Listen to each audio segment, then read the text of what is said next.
All right, guys, I've been opening up packages of what I thought were challenge locks, and it turned out some of them are just things that people want me to open.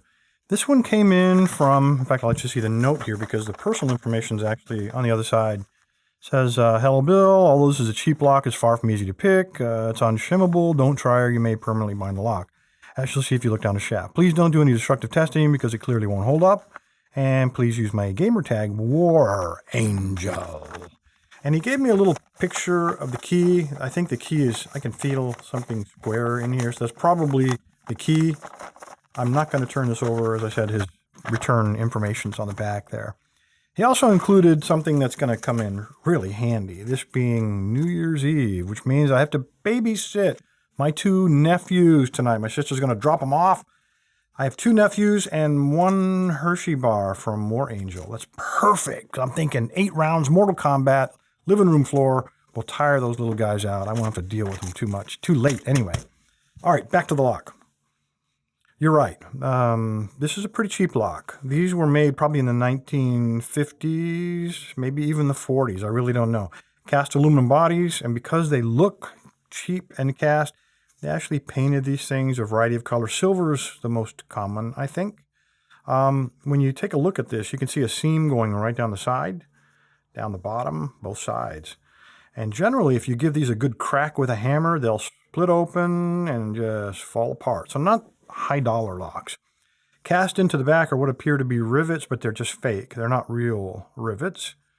And you're right. These are difficult to shim, if not impossible, because there's an actuator inside of here that has a mechanical block, usually only on one side. As I said, it's pretty inexpensive locks, but sometimes on both sides. I really don't know about this one, but it doesn't matter because we're not going to pick them. Because when you look in there, if you take a flashlight, guys, and you don't see pins inside of locks, just like a cave like this guy, you see one of two things. It could be a disc detainer lock, which would be very unusual to find in North America. It could be a lever lock, again, very unusual to find in the United States, or it could be a warded lock, which is much more common. So this would be a warded lock. And in the warded, there's little fingers that stick out. So when you turn the key, the little fingers will fit into the cutouts. Now, we do have, War Angel did draw me a picture here. I don't know if that's the actual key, but sometimes they're different depths. Sometimes they're all the same depth. So the wards will fit inside of those grooves. And only the tip of the key engages the actuator. And that's the real trick of these things. Let me move my Mortal Kombat reward out of the way and get some bypasses in here. And I'll show you how these can be opened very quickly. Probably should have had these laid out ahead of time. There they are, floating around over there. All right. I like to keep a set of these in my kit because you can get into these type of locks really fast. And the way I do it, I try to fit the widest possible tool in there. Now you notice you have two widths. There's a wide one right there, and then there's the same tool but a little bit narrower. I want the wide, if it'll fit, I want the wide one to fit. So it's either going to be him or it's going to be the dual. And there's another dual over here, narrow.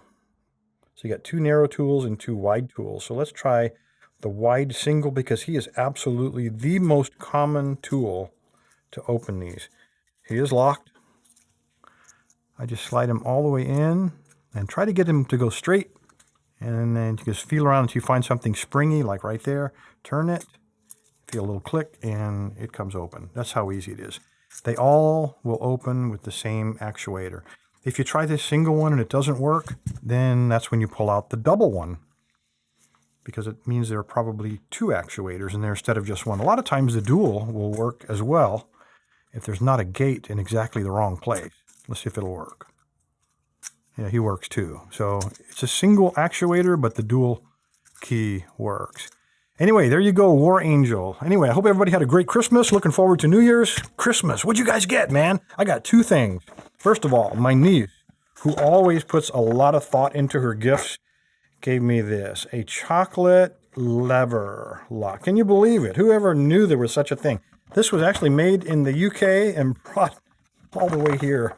Probably some slow boat. It left the UK sometime last June to get here in time. The other thing I got was a cold from my brother-in-law. So next year I'm going to make sure to make a side trip to Africa, pick up some Ebola, and give that to him. I think it's only fair.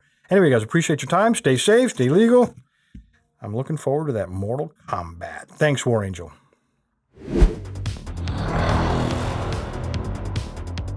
If you like the idea of growing the Locksport community, please consider supporting the LockLab by either becoming a Patreon or clicking the join button below.